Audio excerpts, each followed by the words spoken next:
Hello dear students, in the previous topic we have seen about the self-induction.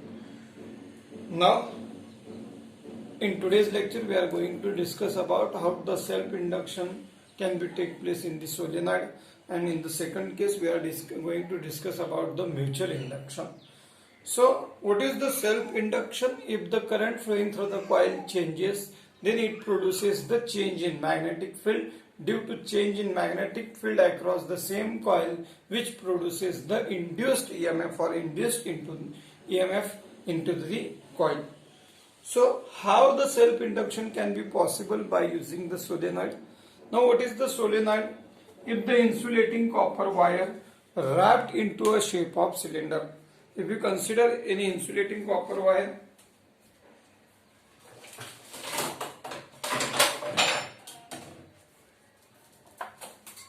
suppose we have, this is an insulating copper wire because the inner part is the copper and the insulation coating is given on it.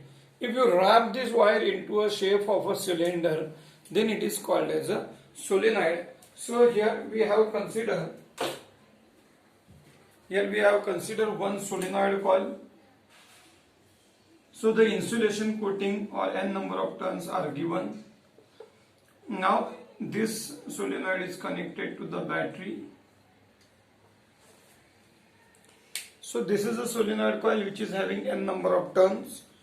Whenever we start the current flowing through the coil, or if you switch on the key, close the key, in that case current will flow. As soon as the current will start flowing through the coil, what will happen? It produces the magnetic field. Whenever current will flow, it produces the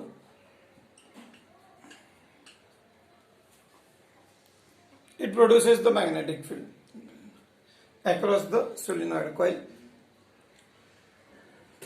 What will happen if you change the magnitude of the current by using the battery? If you are changing the voltage, the current will flowing through the solenoid coil also change.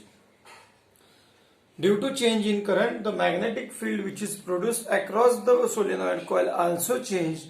Due to that change in the value of the current, which produces the change in magnetic field, which causes the production of induced EMF or induced current across the solenoid coil. So this is called self-induction. So self-induction can be possible in case of the solenoid coil. Now what about the expression?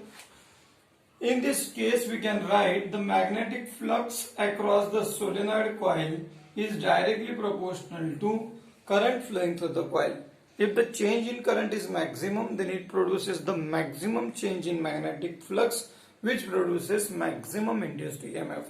So change in magnetic flux is directly proportional to current, but here the solenoid coil has n number of turns, so we should consider the magnetic flux with respect to number of turns. So n phi pi is directly proportional to I.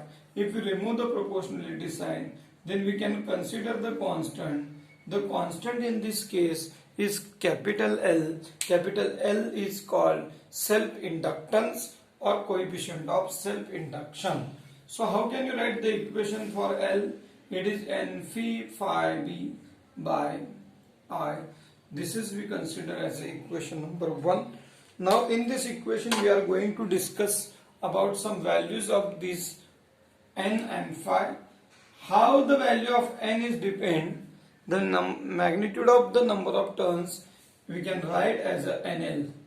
Why? Because small n is nothing but number of turns per unit length. So in the previous chapter we have seen about what is the small n. In case of a solenoid, we know that number of turns per unit length is denoted by n. So from this equation we can write the value of n as a NL. So what is the value of n? It is NL. What about the phi? How can you write the equation for phi? Phi b is equals to b into a. How is it possible? What is the magnetic induction? Magnetic induction is magnetic flux per unit area. Now the magnetic flux is flux by the solenoid magnetic flux is phi b divided by A. So from this equation we can write B into A. Now in this above equation, instead of writing N we can write NL. Instead of writing phi we can write the value in terms of magnetic induction, that is B into E. If you put it these values in above equation number 1, how the equation 1 becomes? N is equals to NL B into A. So we can put the values of N and phi in this equation. Then the equation of L becomes.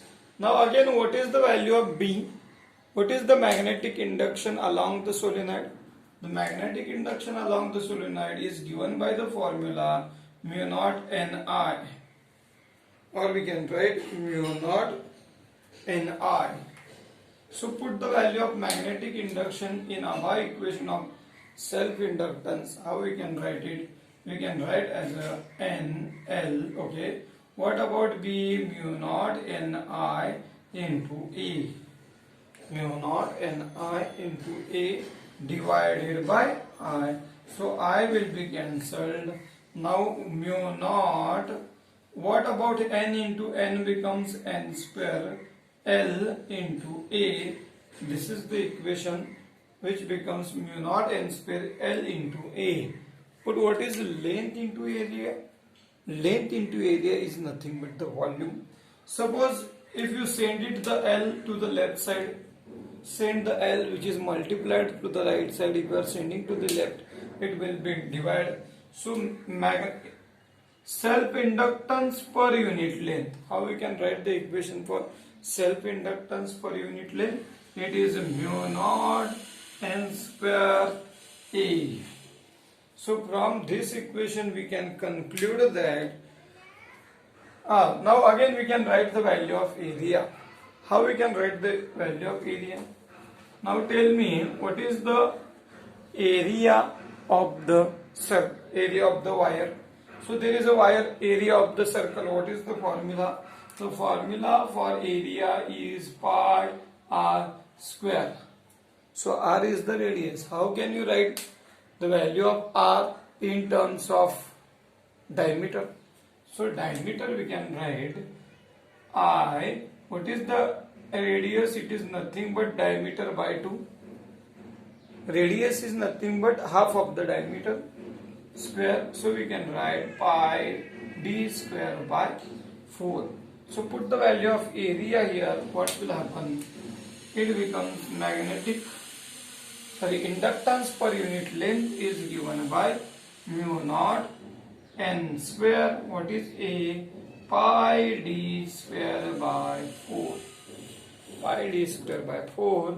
From this equation we can conclude that the self-inductance is directly proportional to square of number of turns, and self-inductance is directly proportional to square of diameter of the coil. So from this equation we can conclude that how the self-inductance is also depending on the solenoid. So solenoid also produces the self-inductance or self-induced EMF. So this is the expression for self-induced EMF by the solenoid. Now the next topic is inductance can be connected in series or inductance can be connected in parallel.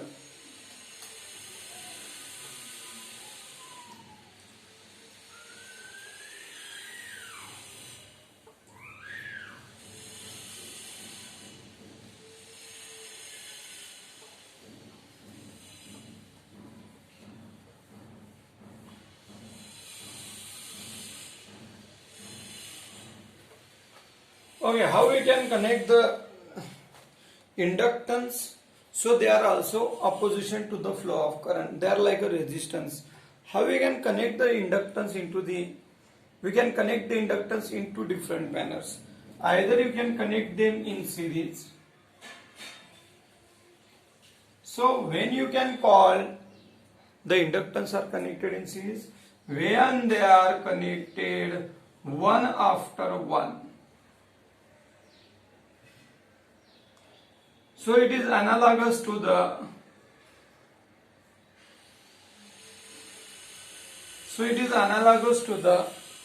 resistors. How they are connected in series? The resistors are connected one after one. In the same manner, we can connect the inductances. If the inductance are connected one after one, then we can say that the inductance are connected in series. So, what is the formula for resistors? If you look at the equation or the diagram for the resistor, the diagram for the resistors in series is same. In that case, the current flowing through the circuit is same, but the potential difference across each resistor is different. So by using the same method, we can determine the total inductance in series. What is the formula for resistors in series? It is Rs is equals to R1 plus R2, or in the same manner. So same formula we can write for the inductance in series.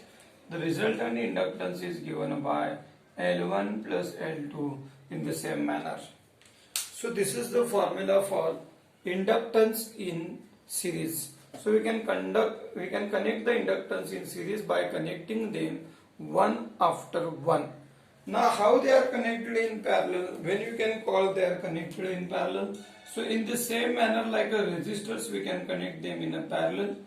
So the parallel combination of the inductance. So when they can call they are connected in parallel, if they are connected between two common points. So this is the example of the resistors we can take. So we can take an example of the resistors. So we can write the equation for parallel combination of the inductance. So these are the resistors which are connected in parallel. How can we write or draw the diagram same for the inductance in parallel? So in the same manner, inductance are also plays the same role which is played by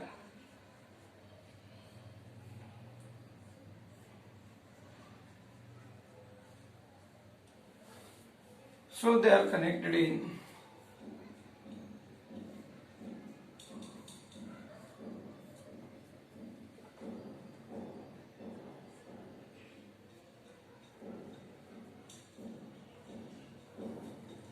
so these are the three inductance.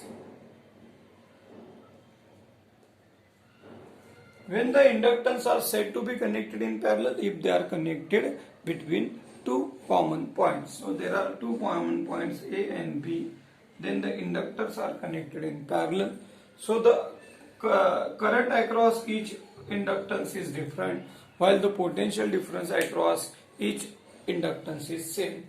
So what is the formula for determining the resultant resistance when the resistors are connected in parallel? The formula is 1 upon Rp is equals to 1 upon R1 plus 1 upon R2 plus 1 upon R3 in the same manner. So how can you write the same formula for resultant inductance when the inductors are connected in parallel? The resultant inductance is given by 1 upon L1 plus 1 upon L2 plus 1 upon L3 up to nth number of inductance. So the method for connecting inductance in series and inductance in parallel is same as that of the resistors. How the resistors are connected in series, in the same manner we can connect the inductance in series, while how we can connect the resistors in parallel, in the same manner we can connect the inductance in parallel. The formula is also analogous to the resistors, or it is almost similar to the resistors. So this is the second topic.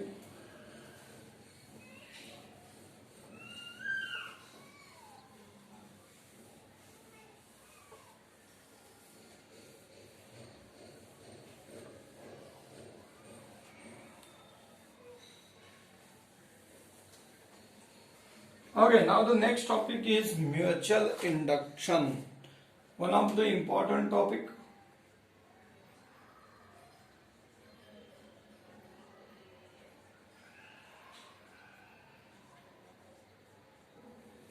What is mutual induction? So this is the basics of the transformer. How the transformer works? It works on the principle of mutual induction. So what is the mutual induction here?